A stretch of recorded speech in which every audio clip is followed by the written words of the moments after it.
여러분 안녕하십니까. 포항공대 이승철 교수입니다. 이번 시간에는 선형도사 최적화 중에서 선형 변환에 대해서 조금 더 자세히 알아보도록 하겠습니다. 어, 선형 변환, 저희가 이제 linear transformation이라고 하는데 이것은 정의입니다. 그래서 어떤 정의냐면 슈퍼포지션과 호모지니어티가 두 가지의 성질이 동시에 만족할 때 우리가 그것을 선형 변환이라고 얘기를 합니다. 그러면 첫 번째로 슈퍼포지션이 뭐고 두 번째 호모지니어티의 의미가 뭔지에 대해서 한번 살펴볼 텐데 t를 어떤 선형 변환이라고 저희가 뭔지는 모르겠습니다. 선형 변환이라고 가정을 하면 그 선형 변환은 이것이 만족을 해야 되는데 x1 플러스 x2를 더해서 선형 변환을 하는 것과 x1을 선형 변환을 하고 x2를 선형 변환을 해서 더하는 것이 같을 때 슈퍼포지션이 성립한다 라고 얘기를 하고 이걸 조금 그림으로 이해를 블락 다이어그램으로 이해를 하면 여기는 인풋 단입니다. 인풋 단에서 먼저 더해서 선형 변환을 하는 경우와 아웃풋 각각 인풋을 더한 다음 선형 변환을 하고 그 선형 변화된 결과를 아웃풋 단에서 더하는 것이 같을 때를 슈퍼포지션이 성립한다라고 얘기하고, 두 번째 호모지니어티는 뭐냐? 여기가 여전히 인풋이고 이쪽이 아웃풋 단일 때 인풋에서 실수배, 아웃풋에서 실수배를 할 겁니다. 여기는 뭐냐면 인풋에서 K만큼의 실수배를 한 다음 선형 변환을 하는 것이고, 아래쪽에서 이야기하는 것은 선형 변환을 먼저 한 다음 아웃풋 단에서 K배를 하는 것이 이렇게 표현이 되겠죠. 이 두 개가 같다는 것을 의미합니다. 그래서 이거는 정의니까 여러분들이 한번 보시면 되고, 이제부터 저희가 해야 될 것은 무엇이냐, 어떠한 트랜스포메이션이 주어졌을 때 이것이 선형 변환인지 선형 변환이 아닌지를 체크하기 위해서는 이 두 가지 조건을 만족하는지를 점검을 하면 됩니다.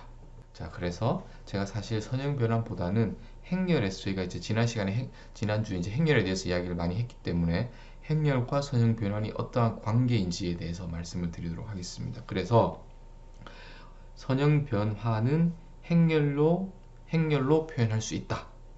그러니까 제가 여러분들에게 좀 이것을 보여주기 위해서 좀 복잡하게 좀 유도를 해야 하지만 제가 그 과정은 생략을 하고 선형 변환이 주어지면 거기에 해당하는 행렬을 찾을 수 있다.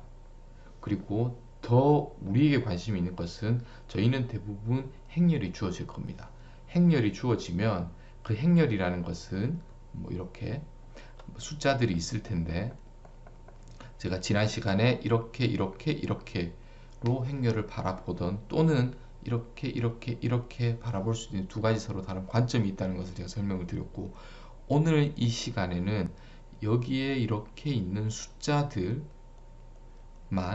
아니면 이걸 칼럼 로 벡터로 이해를 하는 것이 아니라 행렬은 거기에 해당하는 선형 변환이라는 것이 있고, 행렬을 선형 변환으로 이해를 해야지만 우리가 수학적인 물리적인 의미로 접근을 할 수가 있습니다. 자, 무엇이냐 다시 말씀드려서, 선형 변환이 주어지면 행렬로 우리가 필요시에는 해석을 할 수가 있고, 반대로 행렬이 주어졌을 때는 거기에 해당하는 선형 변환이 무엇인지를 저희가 안다면, 찾을 수 있다면 문제를 쉽게 바라볼 수가 있습니다. 자, 또 행렬이라는 것은 우리가 이렇게 어떤 인풋 벡터가 들어가고 행렬을 곱을 하면 새로운 y가 나올 겁니다. 자, 그래서 이 그림을 이 그림을 쳐다보면 x가 들어가고 행렬을 이렇게 곱할 겁니다. 저희 뭐 잘 하실 수 그러면 또 다른 벡터가 나올 텐데, 이제는 어떤 행렬과 벡터의 곱을 인풋이 들어가고 이 행렬에 해당하는 리니어 트랜스포메이션을 통과한 아웃풋이라고 x와 y는 어떠한 그 리니어 트랜스폼을 거치기 전에 인풋과 그것을 거친 다음에 아웃풋으로 관계를 이해할 수가 있게 됩니다. 자, 아시겠죠? 제가 이런 이유에서 행렬과 선형 변환을 설명을 드렸습니다. 자, 그래서 인풋이라는 것이 있고 어떠한 시스템 또는 어떠한 트랜스포메이션, 근데 이제 여기서는 저희가 그것을 선형 변환인 리니어 트랜스포메이션으로 한정 지어서 이야기하도록 하겠습니다. 그러면 아웃풋이 나오게 됩니다. 거기를 어떤 리니어 트랜스포메이션이 존재하는 것이고 그것을 m으로 표현을 할 수가 있고 우리는 이것을 행렬 곱으로 이해를 할 겁니다. 그래서 방향은 이 방향입니다.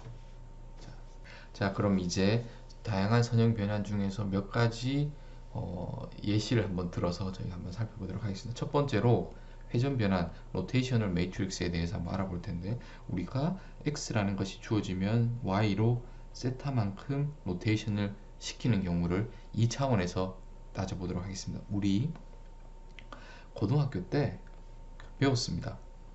코사인 세타, 코사인 세타, 사인 세타, 사인 세타인데 마이너스, 이것이 회전 행렬이라고 배웠습니다. 이것이 어떻게 해서 나왔는지 한번 따져볼 테고, 제가 그 전에 말씀드렸던 것처럼 예를 들어서 이거의 코디네이트 x1, x2라고 했을 때 여기를 y1, y2라고 하면 이제는 여러분들이 이거에 대한 물리적인 의미를 이해하실 수 있을 것 같습니다. 그런데 이 회전 변환을 다른 관점에서 한번 살펴보죠. 뭘 할 거냐면 회전 변환에 해당하는 행렬을 찾기 위해서 무수히 많은 인풋 중에서 제가 특별한 두 가지 벡터를 한번 예를 들어 보겠습니다. 그래서 x축에 해당하는 1,0, y축에 해당하는, 하지만 길이가 1인 0,1을 그냥 지금은 특별한 이유가 없습니다. 그냥 그것을 골라서 세타만큼에 해당하는 리니어 트랜스폼의 회전 변환을 시키면 얘가 인풋이고, 이 인풋에 해당하는 회전 변환은 이 벡터가 될 겁니다. 세타만큼 돌렸으니까 이 벡터의 x축은 우리가 알듯이 코사인 세타, y축은 사인 세타가 될 것입니다. 이것이 거기에 해당하는 y 벡터가 되겠죠. 그래서 이렇게 구할 수 있습니다. 그냥 회전 변환의 의미를 가지고 특정한 인풋이 들어갔을 때 제가 아웃풋을 단순하게 계산을 했습니다. 자, 그리고 이것이 인풋으로 들어가면 y축에 있는 유닛 벡터 0,1이 들어가면 여전히 세타만큼 돌리겠죠. 거기에 해당하는 y를 계산할 텐데, 보시면 이 길이가 사인인데 마이너스니까 사인 세타가 될 거고, 여기 높이에 해당하니까 코사인 세타라고 해서 이렇게 나왔습니다. 이것이 인풋, 거기에 해당하는 아웃풋, 회전 변환이 되겠습니다. 자, 요것이 이제 첫 번째 저희가 가지고 온 거고, 두 번째 가지고 온 것인데, 여기서부터 무엇을 할 수 있냐면, 예를 들어서 임의의 x가 특정한 회전 변환에 의해서 y1으로 갔고, x2가 특정한 회전 변환에 의해서 y2로 갔습니다. 자, 그러면 이것은 이제 저희가 이제 구한 거고, 이거를 하나로 합치면 이렇게 역시나 행렬 곱하기 첫 번째 칼럼이 여기 오는 것이고, 행렬 곱하기 두 번째 칼럼이 여기 오는 거니까 그냥 여기는 단순히 이렇게 통합을 한 것입니다. 자, 그래서 보시면 여기가 우리가 찾고 싶어하는 회전 행렬이고, 저희가 0,1, 1,0이라는 것을 했으니까 여기 들어가고, 여기에 해당하는 y1이 여기, y2가 여기에 있습니다. 자, 이렇게 했을 때 우연히도 이게 보면 아이덴티티 매트릭스가 됩니다. 제가 그 이전 슬라이드에서 그냥 임의로 이 두 벡터를 선택을 했다고 했지만 사실은 이게 아이덴티티 매트릭스가 되게 제가 선택을 한 겁니다. 그럼 뭐냐 하면 이거 곱하기 이거는 아이덴티티 매트릭스는 그냥 R이 되겠죠. 자, 어떤 현상이 회전에 해당하는 회전 변환을 가지고만 제가 회전 변환에 해당하는 행렬을 찾고 싶었는데 결과적으로는 행렬을 찾았습니다. 행렬을 찾게 된 겁니다. 조금 여러분들이 제가 그 계산, 그러니까 그 회전 변환에 해당하는 행렬을 계산하는 방법이 지금과는 조금, 지금까지 여러분들이 배웠던 공부했던 방법 그리고 그 생각했던 방법과는 조금 다를 수 있으니까 한번 이런 접근 방법으로 한번 다시 한번 이걸 고민해 보시기 바라고. 회전만 있느냐, 뭐 어떻게 늘릴 수도 있고 줄일 수도 있겠죠. 그래서 스트레치, 어떤 컴프레스에 해당하는 행렬은 뭐냐, 이렇게 x가 주어졌을 때 예를 들어서 2배로 늘린다 면 이렇게 되겠죠. 뭐 3배로 늘린다고 하면 200타가 될 테고, 2분의 1로 하면 이렇게 되겠죠. 이 뭐냐 하면 스트레치 또는 컴프레션은 방향을 유지합니다. 그 벡터의 디렉션이 그대로 유지되면서 길이만 달라지는 거죠. 그래서 근데 이거는 어떻게 너무 쉬워서 이건 이제 알고 있습니다. 저희가 K는 어떤 실수배가 될 수 있겠죠. 양수가 될 수 있고, 음수면 방향이 뒤로 가는 거죠. 하지만 그 여기를 방향이 바뀌었다고 볼 수도 있지만, 방향을 유지하고 그 스케일이 음수라고 생각을 해도 되니까, 그래서 같은 방향이라고 저희는 생각을 하도록 하겠습니다. 그러면 여기는 행렬이 아니라 스칼라입니다. 하지만 제가 항상 이건 선형 변환인데, 선형 변환에 해당하는 것은 행렬로 표현할 수가 있다고 했죠. 뭐냐 하면 이렇게 하면 행렬인 거죠. 아이덴티티 매트릭스. 그래서 회전 변환이 아니라 스트레치 또는 컴프레션에 해당하는 선형 변환은 이렇게 됩니다. K가 실수. 아시겠죠? 그리고 그 다음 제가 보여드리고 싶은 것은 프로젝션이라고 해서 투영 변환입니다. 투영 변환, 프로젝션, 정사행을 시키는 건데, 그래서 뭐 많은 투영 중에서 x축으로 투영하는 거를 투영하는 선형 변환을 한번 예시로 들어보면, 이렇게 x 벡터가 주어져 있으면 x1, x2가 임의로 x축으로 정사행을 시키는 거니까 x 값은 그대로 가지고 있고 y 값만 0으로 떨어지겠죠. 그래서 이것이 어떤 그 변환의 어떤 의미로 저희가 그 벡터 인풋과 아웃풋을 계산할 수 있고, 그러면 이제 곱셈으로 생각해 보면 이렇게 곱해서 x1이 그대로 가고 이쪽 두 번째 항은 항상 0이니까 0,0이 나오겠죠. 그래서 우리가 x축으로의 프로젝션, 투영 변환에 해당하는 행렬은 1, 0, 0, 0인 행렬이라고 생각할 수가 있습니다.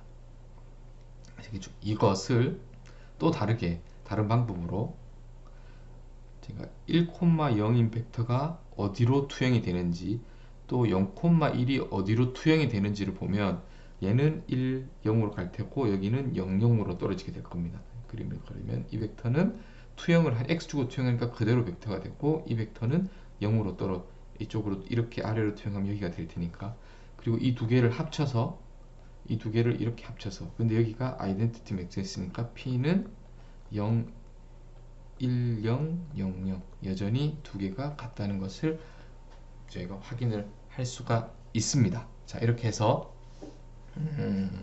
투영 변환에 해당하는 것도 저희가 살펴보았습니다. 자, 이번 시간에는 선형 변환에 대한 것을 제가 설명을 드렸고, 가장 중요한 메시지가 제가 드리고 싶은 것은 선형 변환은 행렬로 표현을 할 수가 있다. 그리고 더 중요한 것은 행렬이라는 어떤 숫자의 모임인 행렬이 주어졌을 때 여러분들은 여기에 해당하는 선형 변환을 대한 물리적 의미를 찾는 것이 중요하고, 그를 통해서 조금 더 행렬을 조금 더 의미 있게 바라볼 수 있게 됩니다. 자, 여기까지 하도록 하겠습니다.